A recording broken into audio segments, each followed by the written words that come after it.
Ludovic Mendes, il y a nécessité d'accélérer le calendrier de cette future loi immigration? On va déjà attendre que le Sénat la traite, parce qu'on va aussi dépendant du Sénat à l'Assemblée nationale. Après, oui, il faut l'accélérer, parce qu'on était censé en parler l'année dernière.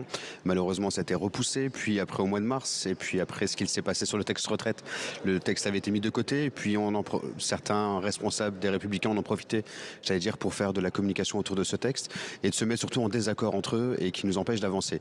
Il faut l'accélérer pour qu'il puisse s'appliquer rapidement. Je crois que là, on démontre qu'on n'a plus le temps de continuer à tergiverser, qu'il faut apporter des réponses pour nos forces de l'ordre, pour les Français et pour les personnes qui sont considérées aussi aujourd'hui ni expulsables ni régularisables, mais qui peuvent l'être demain parce qu'ils sont dans un métier en tension et qu'on veut leur apporter la possibilité de pouvoir travailler dans notre pays. On va revenir bien sûr dans le détail sur cette future loi immigration, mais je voudrais avoir votre réaction à vous, Antoine Léaumont, sur cette accélération du calendrier. Le gouvernement veut aller vite, on le voit, pour lutter contre l'immigration illégale qui parfois tue. Est-ce qu'il a raison ? Écoutez, ça fait, comme le disait M. Mendes, un petit moment qu'on nous parle de ce texte immigration qui a été maintenant repoussé alors qu'il devait arriver après la réforme des retraites. Mais j'entends qu'on fait en ce moment des polémiques à propos de ce texte, à propos de ce qui s'est passé à Arras. Et or, si on regarde bien la loi, la personne qui est responsable de cette attaque terroriste est déjà expulsable en réalité. Non. Ce qui existe dans la loi, c'est une protection supplémentaire pour les personnes qui sont arrivées avant l'âge de 13 ans. Mais si on regarde le CESEDA, le code qui régit ça, l'article 631-3 de ce code-là permet d'expulser les personnes, notamment, justement, quand on estime qu'il y a un risque d'attaque terroriste. Alors cette loi n'est pas nécessaire pour vous ? Non, mais sur le point spécifique, il n'y a pas besoin de cette loi. Sur le point, ça fait un certain nombre de fois qu'on fait des lois sur l'immigration et personne ne fait jamais le bilan de ces lois-là. Il faudrait peut-être commencer par là. 29 lois depuis 1980. Exactement, il faudrait peut-être commencer par faire un bilan sur ce point-là. Mais sur ce qui concerne le cas spécifique d'Arras, qui est un drame absolu, pour le coup, M. Darmanin est en train de faire de la politique politicienne sur un sujet sur lequel soit il y a eu un défaut du côté des services de renseignement, soit les services de renseignement avaient dans l'idée que en plaçant cette personne fichée S sans appliquer des mesures qui sont d'ores et déjà applicables, on pouvait obtenir d'autres informations, aller plus loin sur les informations qu'on pourrait obtenir. Mais déjà, cette personne est expulsable, et deux, il existe déjà dans la loi des possibilités, notamment de mettre les gens en résidence surveillée quand elles sont fichées S et qu'on estime qu'il y a des risques. Donc la question à poser est surtout au niveau des services de renseignement et des raisons pour lesquelles ces mesures n'ont pas été appliquées. Alors je vais vous laisser répondre dans un tout petit instant, Ludovic Mendes, mais je voudrais, avant qu'on retrouve Stéphanie Despierres qui se trouve salle des 4 colonnes, puisque comme le disait Antoine Léaumont, Gérald Darmanin dit que son projet de loi aurait permis en tout cas l'expulsion du tueur d'Arras, Mohamed Mogouchkov. On va essayer d'y voir plus clair avec vous. Que va finalement changer cette loi si elle est adoptée, Stéphanie ? Quand la loi sera votée, je pourrai expulser. Ce sont les mots de Gérald Darmanin qui présente désormais sa loi comme une réponse au terrorisme. Alors d'abord, le texte rétablit la double peine, l'expulsion en cas de condamnation. Il limite aussi les exceptions qui empêchent l'expulsion d'étrangers condamnés. Les personnes pourront être renvoyées même si elles sont mariées avec un Français, même si elles sont parents d'un enfant français et même si elles sont arrivées avant l'âge de 13 ans, comme c'était le cas pour l'assassin d'Arras. Mais la loi immigration va plus loin. Selon le ministre de l'Intérieur, ce texte permettrait d'expulser un étranger délinquant qui encourt une condamnation pour des faits passibles de 10 ans de prison ou même 5 ans seulement en cas de récidive. Et surtout, l'expulsion pourrait avoir lieu dès qu'un étranger est accusé avant même une condamnation. On n'a pas besoin d'attendre la décision de justice, explique Gérald Darmanin. Avec cette nouvelle loi, le ministre de l'Intérieur estime qu'il aurait pu expulser le meurtrier du professeur Dominique Bernard. Merci Stéphanie Despierres. Ludovic Mendes, est-ce qu'on aurait pu éviter le drame de Dominique Bernard avec cette loi immigration, ou comme le dit Antoine Léaumont, il était déjà expulsable? La réponse est non.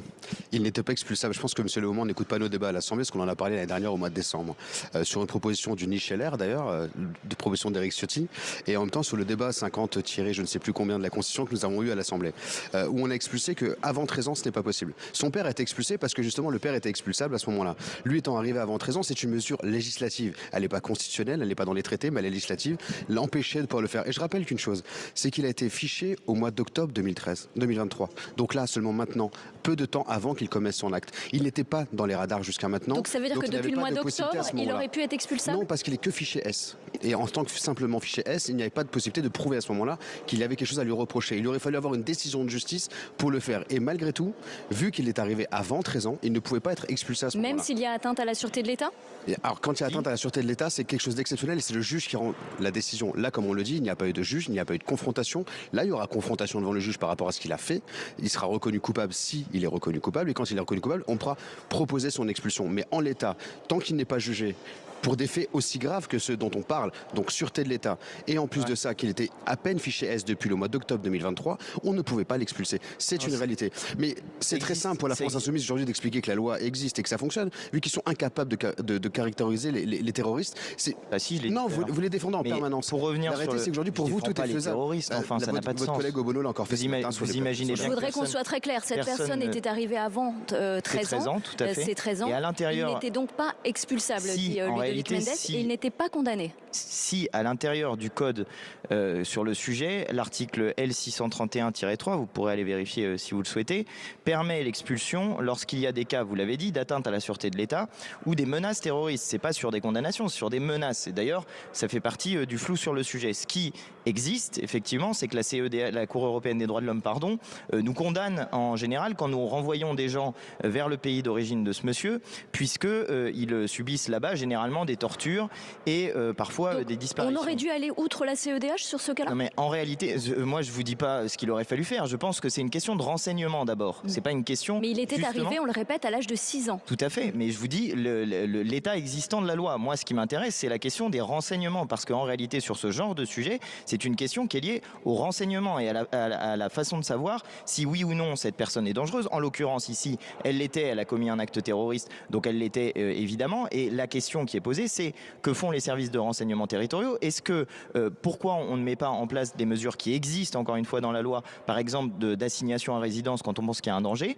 Et encore une fois, la question, elle est spécifiquement sur les renseignements. Vous dites qu'il y a faille, mais la veille, il avait été arrêté, contrôlé par les forces de police. Donc la question est pourquoi il est dehors après? C'est ça le sujet. Parce qu'il n'y avait peut-être pas de raison de l'arrêter. Donc s'il n'y a pas de raison, c'est qu'il y a une défaillance du côté des services de renseignement, puisque de toute évidence, il y avait un problème vu qu'il a commis juste après un acte terroriste. Alors il y a faille ou il n'y a pas faille, Ludovic Mendes? Dire une chose. Moi, il y a pas faille. La question est, est-ce qu'on modifie la loi sur la base de moments comme ceci où l'émotion est la nôtre, l'émotion qui est la nôtre nous saisit? Nous pensons qu'il faut faire la loi de manière à traiter des cas généraux. Le cas spécifique ici aurait pu être traité par le cadre de la loi. Et encore une fois, la question centrale qui est posée, c'est celle des renseignements, à mon avis. Il y a faille ou il n'y a pas faille, Ludovic Mendes? Il y a une réécriture permanente de l'histoire de la France Insoumise. L'arrêté, c'est ce qu'on a dit. On est le 17 octobre. Il a commis malheureusement son acte barbare. Sous surveillance depuis juillet? Vendredi. Non, depuis le mois d'octobre. Il est fiché depuis le mois d'octobre. Il est fiché, suivi de proximité. Mais il est et sous surveillance depuis l'été. On est d'accord sur ça. Il y a eu un moment un signalement et un doute. Donc les services de renseignement ont fait leur travail. Quand ils l'ont auditionné le jeudi, même sous les écoutes, il n'y avait rien qui pouvait permettre de caractériser qu'il allait passer à un acte terroriste dans les jours qui suivaient, le lendemain même. Rien ne pouvait le prouver. Donc ça veut dire, comment vous jetez le propre aujourd'hui? Alors, Monsieur Léaumont, ce qui est assez marrant, c'est que vous jetez le propre sur les services de renseignement, sauf que vous avez voté contre tous les textes de loi qui renforcent les moyens de réussir aux forces de renseignement. C'est pas vrai. Si, alors ça, ne dites pas que c'est pas vrai, parce qu'on a de quoi le prouver. Vous avez été contre tout, contre les drones, contre les fichages de véhicules, contre l'utilisation des véhicules. D'ailleurs, n'avez-vous pas saisi le Conseil constitutionnel sur ce sujet-là? Essayons d'être. N'avez-vous pas saisi le Conseil constitutionnel? Mais si, parce que précisément vous êtes contre le fait qu'on donne des moyens aux services de renseignement et de police. Pas du tout. Totalement. Pas du tout. On avait proposé notamment de renforcer les moyens de Pharos.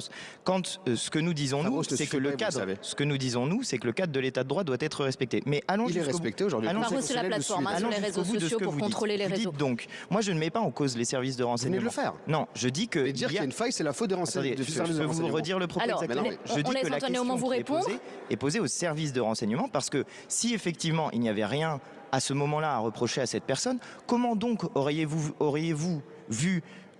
voulu l'expulser alors même que les services de renseignement considéraient qu'il n'y avait pas de problème? C'est ça le sujet qui est posé. Vous pouvez changer la loi si vous le souhaitez. Si les services de renseignement disent qu'il n'y a pas de problème, il ne sera pas expulsé parce que personne ne dira qu'il y a un danger. Donc la question, encore une fois, qui est posée est de savoir si les services de renseignement se sont trompés, je n'en sais rien, ou bien s'ils ne se sont pas trompés et qu'ils estimaient qu'il était plus intéressant de garder cette personne sur le territoire national pour éventuellement déceler d'éventuels complices d'un acte terroriste. Effectivement, Ludovic Mendes, rien ne laissait présager qu'il allait passer à l'acte le lendemain de son contrôle. Il sait qu'il y a un risque de troubles graves à l'ordre public, voire même de sûreté de l'État. On avait la possibilité d'activer. Mais ce trouble-là n'avait pas été établi, visiblement. On a la possibilité de l'activer. À ce moment-là, même si on ne l'a pas activé, on aurait pu le faire et prendre le risque administrativement de prendre cette décision sans passer par le juge de l'arrêté. C'est qu'aujourd'hui on ne peut pas le faire parce que quoi qu'il arrive, il est arrivé sur le sol national avant 13 ans. Son père a été expulsé justement parce qu'il n'était pas dans la même situation. Et à chaque fois qu'on a pris des décisions dans ce sens-là, ça a marché. On estime qu'il y a environ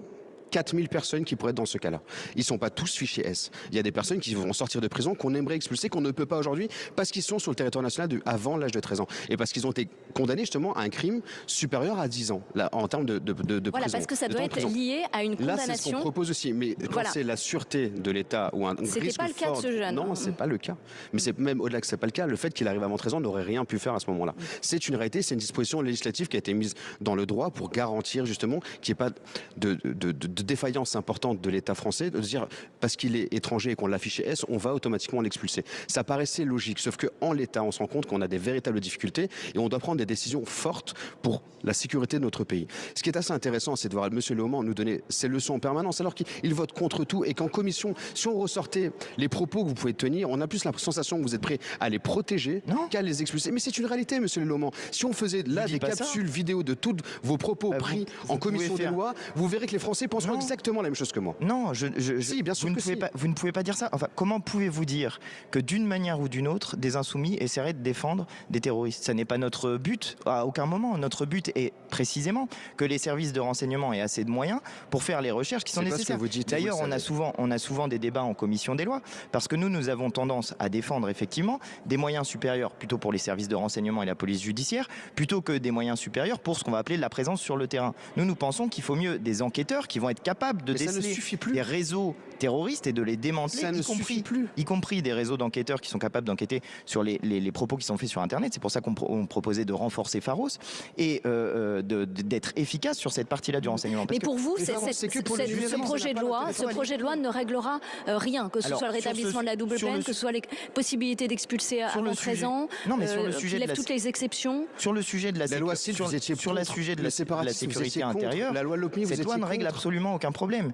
La question, j'ai l'impression de me répéter, mais la question pour régler les moyens de la sécurité intérieure des Français, c'est précisément de renforcer les moyens des renseignements. Parce que si on affaiblit nos renseignements, alors on n'est plus capable d'avoir des informations à chaque fois. Mais quand vous je suis en train de les défendre, quand on leur donne des moyens, vous les affaiblissez. Mais non. Alors, est-ce que c'est pas contradictoire par rapport à ce que dit Ludovic Mendes? Les hommes ne suffisent plus. On a besoin des nouvelles technologies, on a besoin des nouveaux matériaux, et vous refusez qu'ils puissent les exploiter. Là, c'est un point de normal désaccord que vous étiez contre l'utilisation des drones par les gendarmes et les policiers ou les services de sécurité. C'est ça la réalité. Là, c'est un point de désaccord. Vous êtes contre tout ça. Alors là, c'est un point de désaccord. Vous ne nous donnez pas les moyens. Répondre, Monsieur Mendes. Alors répondez Antoine Leaumont et puis on va retrouver Thibault Bazin. C'est qu'il y a une propension à faire du tout technologique dans le renseignement. Nous sommes du côté de ceux qui disent non, il faut des moyens humains parce que le renseignement, vous pouvez accumuler tout un tas de données. Si vous n'avez pas des êtres humains derrière ces données pour les analyser et pour savoir si oui ou non des êtres humains peuvent commettre des actes terroristes, c'est pas la machine qui va vous dire si oui ou non. Alors on va maintenant écouter le point de vue des Républicains. 1500 agents de plus au niveau de la sécurité intérieure, donc il n'y a pas que les moyens numériques et technologiques. Il y a aussi des moyens humains. Ludovic Mendes, vous venez d'entendre Thibault Bazin et les Républicains sont sur cette ligne-là. Votre projet de loi ne va pas assez loin. C'est un pas, mais il n'est pas suffisant. Il y aurait eu une OQTF, une obligation de quitter le territoire français qui n'aurait pas été appliquée, 7% seulement en 2020. Il faut changer la Constitution. Pourquoi vous refusez ? Pourquoi il faudrait changer la Constitution? Je pense que par le droit positif, on peut faire énormément de choses. On peut apporter beaucoup de réponses. En l'état, ils veulent aussi pour reprendre une forme de souveraineté européens. Sur notre sécurité. Mais il y a une souveraineté sur la sécurité. Il faut juste qu'on se donne les moyens. Il y a des verrous aujourd'hui législatifs. On peut apporter des réponses justement par ce projet de loi et on est prêt à dialoguer, à discuter avec eux. D'ailleurs, on leur a tendu la main dès le mois de décembre l'année dernière sur les propositions de loi de Mansour Kamardine et d'Éric Ciotti. Donc ça prouve qu'on n'est pas fermé. Le ministre de l'Intérieur passe beaucoup de temps à discuter avec les LR, qu'ils soient au Sénat ou à l'Assemblée nationale, mais on ne peut pas venir nous expliquer qu'ils veulent négocier avec un fusil sur la tempe. Et être dans l'émotion, comme ils le font, en expliquant qu'on n'arrivera jamais à répondre. Il faut arrêter de faire croire qu'on répondra à toutes les situations en permanence. Le risque zéro n'existe pas. On ment aux Français en leur disant ça. On ne dit pas qu'on ne prend pas les moyens, parce que 47 tentatives d'attentats déjouées, le nombre de personnes qui ont été expulsées, de 800 personnes expulsées, le nombre de mosquées qui ont potentiellement été fermées, la loi sur le séparatisme, la loi sur la sécurité intérieure, toutes ces lois-là garantissent justement qu'on puisse agir. Sauf qu'on est dans une dérive. Ils ont voté jeudi matin avec le Rassemblement national. Ils sont de plus en plus sur la même logique que le Rassemblement national. Pourquoi vont-ils jusque-là? Je ne sais pas. Tout ce que je sais, c'est qu'aujourd'hui, c'est le Rassemblement national qui explique qu'ils sont en train de les plagier. On leur demande juste de se mettre autour de la table. Vous leur tendez la main aujourd'hui? Vous leur dites voter notre texte de loi? On tend la main à la gauche comme à la droite. La gauche doit prendre aussi ses responsabilités. La justice et la sécurité pour tous les Français face à ces drames-là, ça ne concerne pas un ou deux partis politiques, ça concerne l'ensemble des partis politiques. Et s'ils ne sont pas capables de se mettre autour d'une table tous ensemble, alors ils ne sont pas responsables devant les Français. Alors, on parle évidemment de sécurité de l'État. Antoine Léaumont, est-ce qu'il peut y avoir une forme d'union nationale? Est-ce qu'il devrait y en avoir une sur ce projet de loi immigration? Sur le projet de loi immigration, il n'y en aura clairement pas, puisque la droite elle était contre et que nous ne sommes pas d'accord non plus avec ça. En revanche, quand il y a un acte terroriste comme celui que nous avons vécu, je pense qu'il doit y avoir une forme de solidarité nationale. C'est d'ailleurs le sens des propos qu'a eu Sophia Chikirou dans l'hémicycle dès que l'événement a été connu. Nous avons assuré sur ce point-là spécifique que nous serions solidaires. Et nous ne sommes pas entrés dans les polémiques qu'a lancé la droite directe, enfin l'extrême droite en réalité, en demandant 2 heures à peine après la démission de M. Darmanin. Je pense que dans ce genre de moment... C'est ce qu'a demandé le Rassemblement national. Effectivement. Et je pense que dans ce genre de moment, il doit y avoir un peu de dignité et de décence dans la politique. Et je crois que ce n'est pas les formules qui permettent de faire en sorte qu'on se sorte par le haut de ce genre de situation. Maintenant, je reviens sur le changement de constitution. Moi, ça m'amuse, puisque comme vous le savez, nous on propose de complètement la changer, la constitution. Alors vous voulez une 6e République, pas forcément dans le sens des Républicains, si j'entends bien. C'est pas sur la question de l'immigration, mais c'est sur la question de cette constitution qui, justement, permet qu'il y ait des 49.3, notamment sur les questions budgétaires. On va en vivre encore, peut-être même dans les heures qui viennent, vivre des 49.3 sur les questions budgétaires. Je précise quand même que quand on discutait pendant la révolution du veto royal, il y avait un sujet sur lequel le veto royal ne pouvait pas s'appliquer, c'était sur les questions budgétaires, parce qu'on estimait que souveraineté devait revenir à l'Assemblée nationale représentante du peuple français. Aujourd'hui, vous voyez, avec la constitution de la 5e République, finalement, on fait pire que le 16. Alors, puisque vous parlez de 49.3, Ludovic Mendes, il faut à tout prix éviter le 49.3 sur un projet de loi immigration? Je pense que chaque force politique doit prendre ses responsabilités. Nous, les premiers, c'est ce que nous faisons depuis le début. On tend la main. Si quand on tend la main, les personnes en face ne sont pas capables de la saisir, on n'aura pas le choix. Mais on fait tout pour éviter de le faire. D'accord, donc c'est pas exclu qu'il y ait un 49.3 sur ce texte. Si vous n'avez pas de majorité, il faut faire passer cette loi. Il faut garder toutes les possibilités. Parce qu'on a besoin de donner les moyens aussi au ministère de l'Intérieur de pouvoir agir dans ces cas-là, par exemple, et apporter des réponses aux personnes qu'on va potentiellement régulariser par le travail. Il y a toutes ces réalités qu'on doit absolument apporter. Si à chaque fois, parce qu'il y a un article, ils ne veulent pas la voter, que ce soit d'un côté comme de l'autre. C'est le fameux article 3 qui est rejeté par les Républicains sur la régularisation des métiers en tension. Par la gauche. Mais notre côté à nous, c'est d'appeler à la responsabilité de chacun. Vous appelez à la responsabilité et vous n'excluez pas donc un éventuel 49.3 sur ce projet de loi immigration. On va à présent passer au bruit de couloir dans cette émission. Antoine Léaumont, est-ce que la NUP est morte aujourd'hui?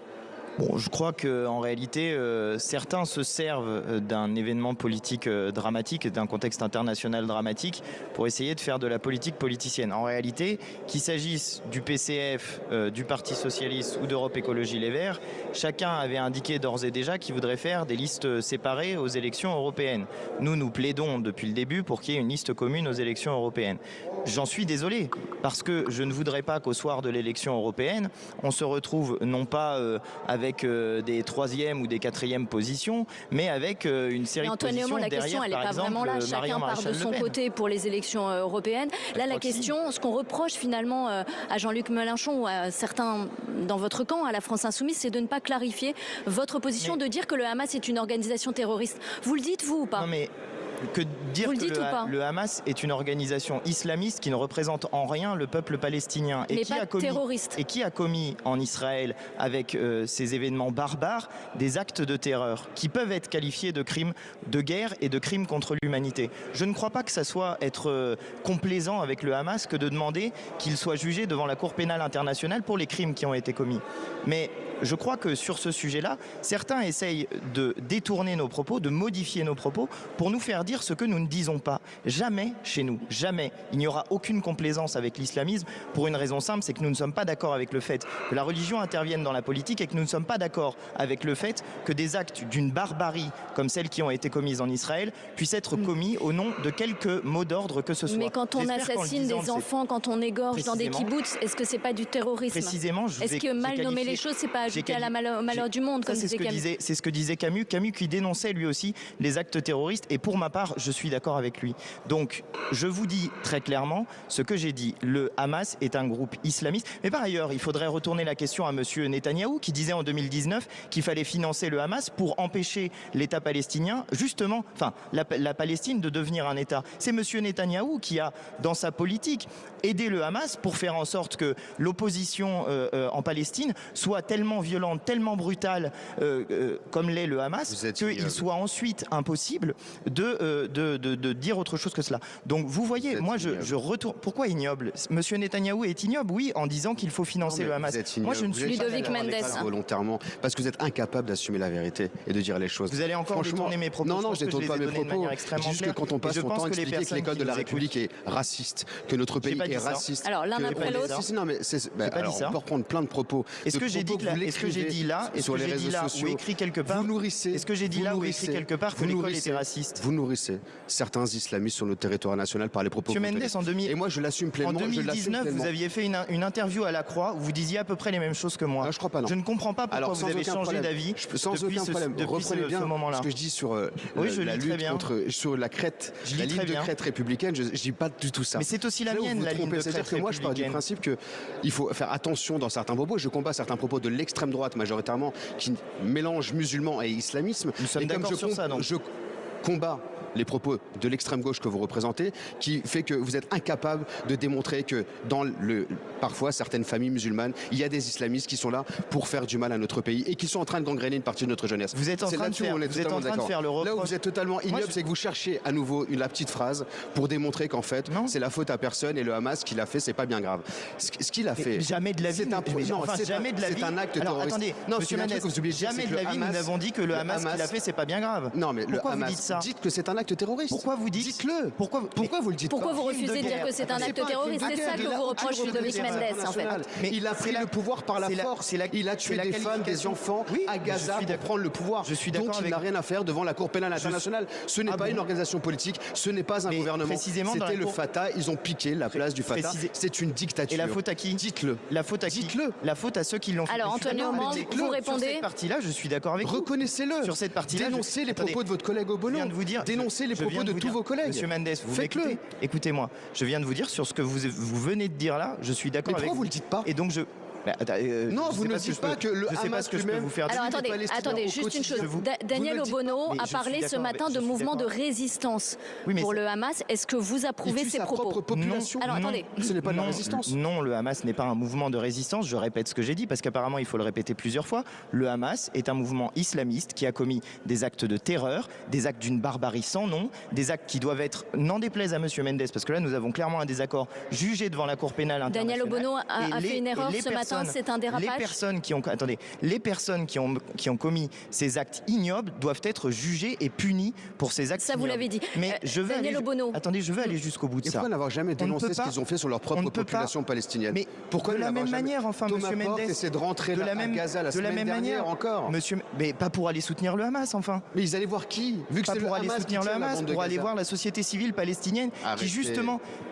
Quel est ce à quoi vous voulez aboutir à la fin? Si nous voulons une solution à deux États, inviter des terroristes si nous voulons une solution, mais il n'y a pas de terroristes qui sont le FPLP, si nous voulons une solution à deux États, monsieur Mendes, il faut être capable d'avoir des interlocuteurs en Palestine. Nous sommes pour l'autorité.